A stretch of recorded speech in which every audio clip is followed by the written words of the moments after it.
So I'm here with Mark Labberton. All of you know that Mark is my boss, the president of Fuller Seminary. And the last 2 years, we talked face-to-face in a classroom. But today, because of all things COVID, we are doing this online through Zoom, becoming experts at Zoom conversations, right, Mark? Right, exactly. So we're all living our lives. Indeed, indeed, indeed.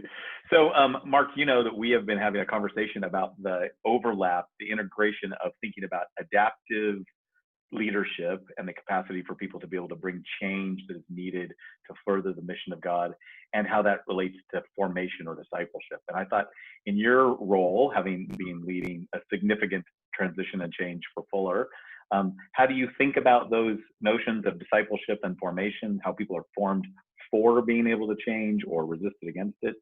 And how would you like to help us think about that? And especially as you think about these students who are all pastors and leaders in churches and nonprofits who are going to be leading change initiatives, what's the formational component to that, or the discipleship component?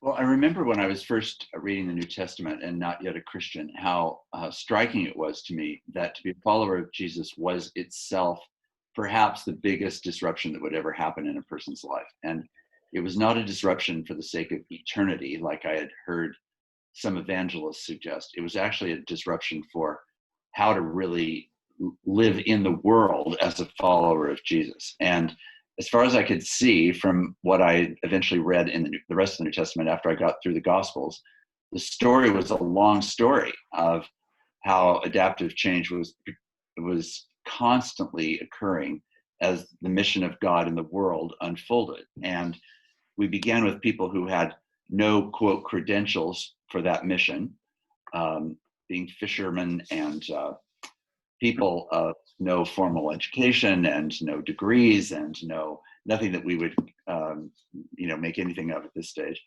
and yet they became the people who were going to leave their nets, they were going to leave their professions, they were going to enter into a whole new way of being in the world. And then as that unfolded, and this is why the end of Matthew 4 has always been so striking to me, we hear the call of Jesus to his disciples, and within the context of Matthew, it's only, less than 10 verses later that it says that then Jesus went about healing people of all kinds of infirmities and conditions, and people of every tribe and tongue and nation, none of which was in any way familiar to people who had otherwise just been casting their nets on the Sea of Galilee. So it's just an extraordinary beginning. So it begins with this sense of total dislocation. To be engaged with what Jesus is doing is to be engaged in change, and radical, perpetual, never-ending change.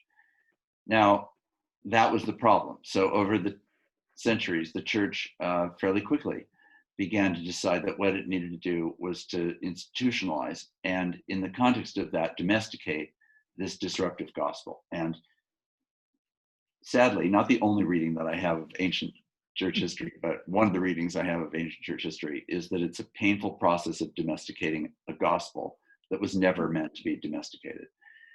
And because it's been domesticated in the way that it has, we have things like buildings and parking lots and governance structures and the need for the paying of bills for electricity and sometimes fancy salaries and astounding sound systems.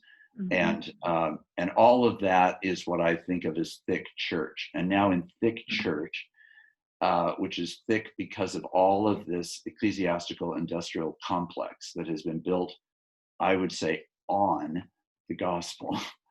It's no wonder then that it's very hard for the gospel to actually continue to have its living vibrancy, vulnerability, uncertainty, nimbleness, disruption, change as our first language. It's just not. We've been a domesticating, organizing, structuring movement after a certain point. And that's, Ralph Winter many years ago used to say that there's only 10% of the church that have missiological gifts that can work across cultures, that can move into unknown peoples. And it feels like, oh my gosh, what an understandable sociological reality, but what a tragic theological, spiritual movement. If the presentation of the church in Ephesians 2 is right, the church is meant to be the embodiment of a new humanity that witnesses to the fact that though we were dead, now in Christ we have been made alive. And the evidence, the chief apologetic of the faith to the world, is an unlikely community of unlike people who love and serve each other and their neighbors. Now, that's a portrait of just a completely different kind. And if we thought that was the church, rather than what I know after 30 years of being a pastor is that there's just plenty of thick church going on, wow, what a different thing. So having gone down that road, we now find ourselves wanting to reclaim that gospel. We call it, understandably, adaptive change, because that's the nature of the structures that we've created, and it's the right language to bring to the conversation, and it is incredibly helpful in reclarifying what we need to do. But what it's not is bringing a new reality to the table, and especially if you're a follower of Jesus in a community that's wanting to follow Jesus. Now, often churches aren't necessarily communities that want to follow Jesus. They're communities that want to be part of a church. That's a different thing, and as we all know, and that's a different story. So. Yeah. See, what's interesting is you tell that narrative, which is so powerful to me. There is this moment right here where you talked in Matthew about how, like, the gospel's proclaimed, and 10 verses later, they're doing these amazing things that nobody expected. Our entire enterprise of our lives would be inserted into that, right? Like, we are part of the makeup that Right. says, right? Like, no. You can't start doing all those things. You've got to go get degrees. You got to go get, like, right? Like, so we have taken this 10 verse place and expanded it into this infrastructure that we call professional or leadership formation or leadership development. Right. And in one sense, it makes the case for the building on top of the gospel that actually now becomes, the wineskin that is much more calcified than the wine. Right. And we think all that is the thing that we should be attending to, when really the explosive reality of the gospel itself is the main thing that we're meant to be attuned to. But how many pastors' gatherings have I spoken to or been part of when change is being suggested in various ways? And the first thing that comes up is, I don't know, I'm not sure my elders would go for that, or I think so would not really like that. And I tragically feel as though this is an explanation of why the churches that we've built have been anti-fear structures, and the pastoral call is fear management leadership. And again, that just feels so limiting to what the gospel is actually meant to be in the world. How do you think about the reformation there of the church? The pun intended, right? So if we think about the reforming of the church so that it does capture again, it's that inherent energy of the gospel, that it does have the capacity to continue to change and transform the world. What are some of the things that are going to need to happen, do you think? Well, just to continue on the line that we've been on, I think part of it is our personal reconversion to the gospel, and it's one of the reasons why I think we should never not be reading in the Gospels. Whatever else we're reading, we should always be reading in the Gospels, just to stay endlessly close to not the stories that are not familiar, because there aren't any stories in the Gospels that are by this stage are not familiar to us, but are we prepared to actually let them be defining for us? Why did it happen in 1906 that the Pentecostal movement occurred? It was obviously, first and foremost, the reason for that is simply that it was a movement of God. But why was that particular movement of God necessary? Because I think of the calcification and thick church building that was already true by the late 19th, early 20th century. And I feel like it was God saying to the world and to the church, I want to reawaken you to the immediacy of my presence and my work and my Spirit's guidance. So I think reclaiming the gospel, being deeply renewed in our own confidence that the Holy Spirit is alive and well and at work in the world, and that it does not have to do first and foremost with structures and institutions and budgets. It does in our form. It's going to eventually land in those spaces. But I think we as shepherding pastoral theological leaders in congregations need to stay particularly alert to first things. And it just turns out the bureaucratic version of the church is not a first thing. It's just not. It's the gospel. It's the living community of people. It's the living mission of God in a broken, aching, hungry, desperate world. And those are all first order things. Then we have something called the organized, structured, denominationalized or non-denominationalized, drum bearing or non-drum bearing projection, all that stuff.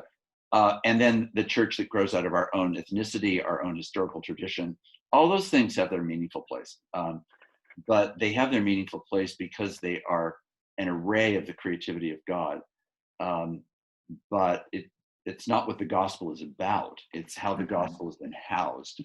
And that's a different question. So I think those first things is the primary place to begin adaptive change. How do I begin it after as I let the gospel actually be the agent of change in me and in the community? This is why for the last 2 or 3 months, I've been doing a lot of Zoom meetings with Christian leaders all over the country and around the world. And in all those meetings, basically, I've been asking them, what are the kind of formation tasks that you think are primary, that the leaders that you know most need? And they all say, well, I just think people are not spiritually formed. No, this is not a surprise. This is partly why I'm having these conversations. And why would you say they're not formed? Well, because they have really good leadership gifts. They've been, in some cases, educated or at least trained inside our team, and that's good education. We feel like they're bright, they're capable, they're charismatic, but they're thin spiritually. They're often on spiritual fumes. So they have the superstructure, but they're on fumes. Well, I know that feeling. I've been there. I've experienced that. I remember once in the middle of preaching thinking, Mark, you're preaching from your throat. You're not preaching either from your mind or from your heart, but just because your lungs still work. That's just a very thin place. Yeah. So these are things that I think have to be recovered if we're really going to talk about the deepest forms of change. It's interesting because very often when we talk about formation at that level, it feels like what we're saying is, well, you just need a lot more knowledge or a lot more content or a lot more. Yeah. And one of the texts that we're reading in the class is all the story about the Amish church where the man came in and literally killed some of their children, and how they immediately responded with statements of forgiveness. That it was just overwhelming. And one of the parts you learn in that story, of course, is that in that Amish community, twice a year, there is a practice of intentionally forgiving people. Like, if you don't go through the process of forgiving others, you will not be forgiven, and so you won't be welcome to the Lord's table. And that practice of forgiveness then shows up in the most extraordinary way, right? What would you say some of the things that if we use like the Jamie Smith idea, what are the practices of our world that are showing up in extraordinary ways, but maybe not for good? What are some of the practices we see that we need to maybe dismantle and re-practice? Or how do you think about that? Well, because of the moment we're living in, I would say one of the very first ones is racial. We practice racial habits of isolation and of tribalisms. And our tribe is quote, our people. And in the United States, as has often been pointed out, that tends to be divided along racial lines. And the difficulty of that, while there are racial differences in different regions of the country and so forth and so on, and that has to be given sufficient weight, but still, even inside highly urban areas where there could really be diversity, of a community of unlike people who find each other. Instead, we reinforce the subculture and think we're reinforcing the gospel, but really we're just reinforcing the subculture of what it means to be, in many cases for me, of what it means to be white and educated and thoughtful and rational and, quote, not like those people, unquote, which no one would say, but which feels like it's an underlying premise that cripples the church of being able to really be a manifestation of a new humanity. So those are very much on the table right now. And I do think that the more that I am in these conversations, the more that I read, the more that I look back on the history, the more moved I am by how the American church has embraced this in a much more profound way than we really think. It's not just a little diversity that we're going for. It's a breakdown of a social hierarchy that has held the church captive. And not only that, the church has fostered it. In the dominant church in America has fostered that captivity. That is what's meant, I think, by the need for change. This is why I know, Todd, you and I were talking the other day about the significance of David Swanson's book about rediscipling the white church. And I think the reason why that book is so provocative, and it really is that it's saying it's not about how do you politicize a church to get away from being white and moving into being multi-ethnic or something as a political goal. It has nothing to do with that. It has to do with actually being awake to the gifts of God's creation, which we have inured ourselves to by isolating in tribes. And this is where, fostering and seeking deep relationships with people racially is part of it. I think another part of it, though, is class. So if we're bounded in part by race, we are certainly bound by the habits that we have practiced in terms of class. And I think of a friend of mine who has only one tattoo. It's just below his short sleeve shirt line, that just simply quotes a psalm that says, "Consider the poor." And so in small block letters is this tattoo that just says, "Consider the poor." So any shirt that he's wearing, any short sleeve shirt that he's wearing, and he lives in California, that tattoo is visible, and people come up to him and respond in the most immediate and visceral way with a polarized reactivity. And some people walk up and are just crying because they're so moved by the statement, and other people are yelling at him as they come at him like, "Why should I consider the poor?" Now, what I'm getting at here is not that tattoo, of course. It's that there's this. It's not my friend or the tattoo or the psalm. It was Jesus who was actually saying, "Consider the poor," and part of the reason we need the poor, not in a usury sense, but we need to be with people who are poor, is that it completely enlivens us to things that people that are upper middle class simply do not see about God. They don't see about themselves. They don't understand about what it means to be human. They don't understand what it means to be in a community. You can only be isolated individualists in America the farther up the economic class system you go. And that does not serve the interests of a kingdom community. Yeah. One of the ways that we've been thinking about this in the class is around the notion that COVID has, like the way COVID attacks the underlying conditions of a body. You've talked about this, but related to Fuller, and I was thinking about this.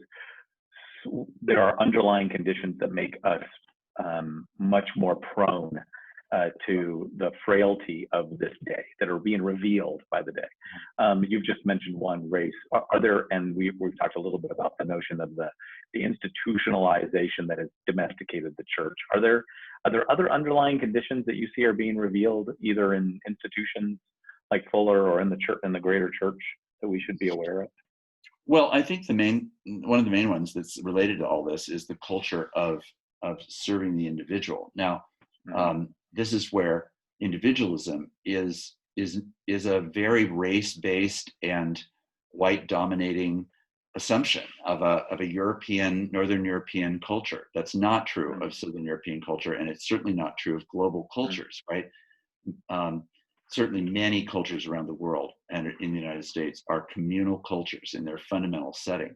And yet when you think about the whole movement toward, quote, kind of user-friendly churches, consumer-friendly churches, felt need-oriented churches, it tends to be around how do I make sure that your individual needs are met, rather than how do I invite you into a new space where we are finding what it means to be human together, as opposed to asking how can I be more human. It's how can we be more. It's that movement from the I to the we. And I think interestingly, a lot of the racial demonstrations that are going on right now, to me, are holding up a mirror once again to the church and saying, so, you might think this is work that you belong to, but that's not really what we've derived from the church. It doesn't seem like this is the work that you're interested in. So society ends up holding up a mirror to the church and says, isn't this work that should really matter to you? Not because you're Republican or Democratic, but because I think some of this seems to me like it would belong to a gospel that you've called a gospel of love. So I think those are examples. That's another area where it just feels like, when you think about how deep that is, when de Tocqueville made the comment in his book, Democracy in America in the 18th century, he said it. He said, individualism is one of the most culturally distinctive qualities of America, of anything that he could say. It was the dominating word. That's just unbelievable, right? And it's still true today. I mean, some people will remember a book that was written, I think, in the 80s that was called Habits of the Heart by Robert Bella and a number of sociologists at the University of California. And it focused on the individual. It was called Habits of the Heart, Individualism and Commitment in American Life. And if you read that book to this day, it feels like it's the book that most unlocks so many aspects of American life culture, but really especially white American. If that book was being written now, I think it would be much more bold in naming the play of race and of class in that. And then the church exactly mirrors that rather than being a counterculture to that. Yeah. So this is the third time you talked to my class. The first time we were just on the other side of the Black protest, the toxic Fuller protest last year. Last year we were just on the other side of realizing that we were not moving to Pomona and that we were staying and resetting. And this year we're in the middle of a pandemic. So 3 years of changes, and we talk about formation. What are your reflections about the formation that leaders need for the kind of days that we've been in? Yeah, well, I guess you just have to do something with your time. So those are things that we found have filled significant amounts of time. Wow, I think the thing that I am the most grateful for is that people like you, Tod, and others in the Fuller universe are people that are change agents and change inspirations and change exemplars and change challengers continuously. And I think that is exactly what we need, and it's certainly what we're trying to encourage.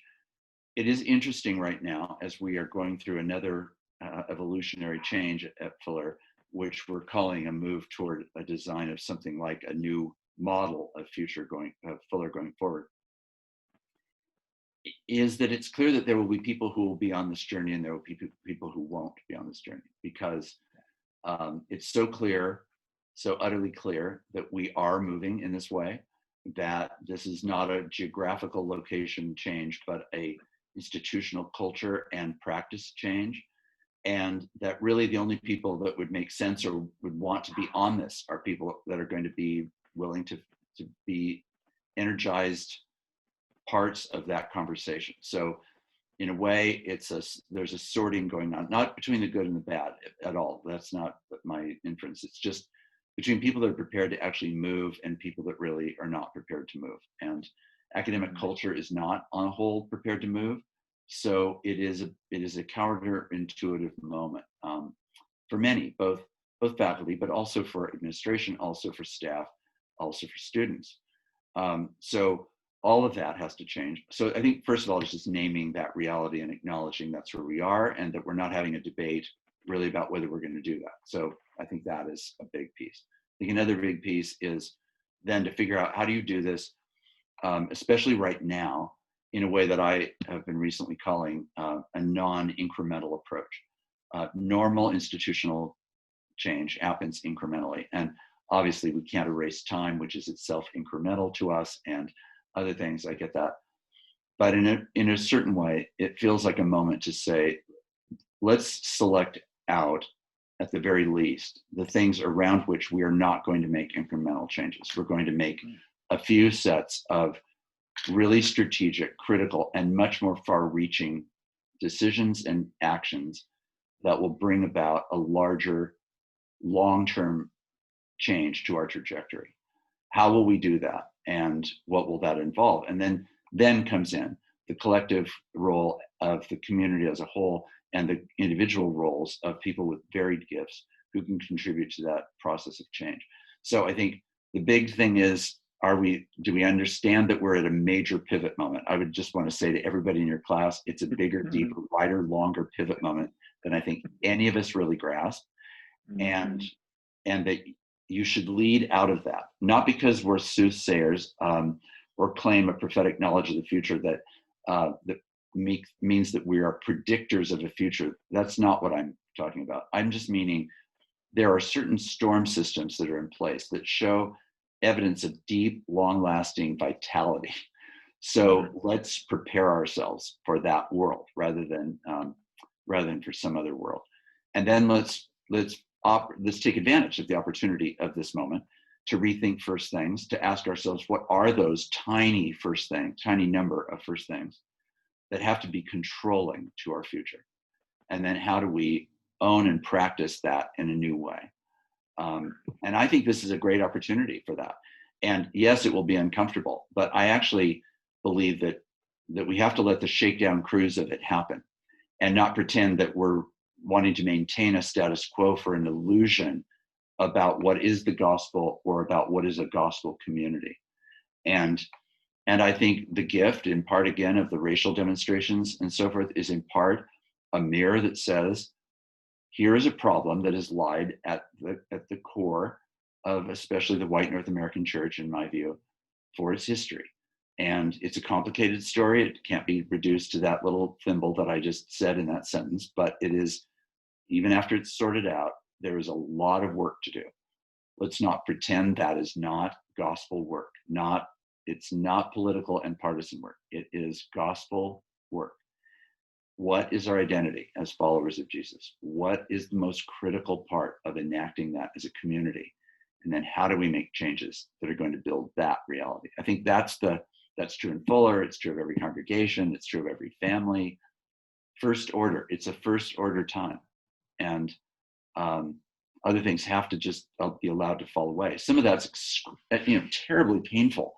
It's a loss. You have to figure out new ways of grieving, lamenting, grieving, sorrowful loss. But it has to happen. It has to happen. That's awesome. Thank you, Mark. That was great. Thank you very much. I appreciate it. Well, as we all know, these are things that are always much more easily said than done. And Exactly. as Tod can testify, I come to some of this easily, and I come to other parts of it kicking and screaming. And I have more to learn about everything I've just said than to offer. But I'm glad for the chance to engage again. And I am so grateful for this class. I'm really grateful for Tod and for his role at Fuller. And I'm extremely grateful for the challenge that all of you in your own settings are trying to work out as you move forward into God's grace and future. Thank you. Thanks, Mark. Thanks.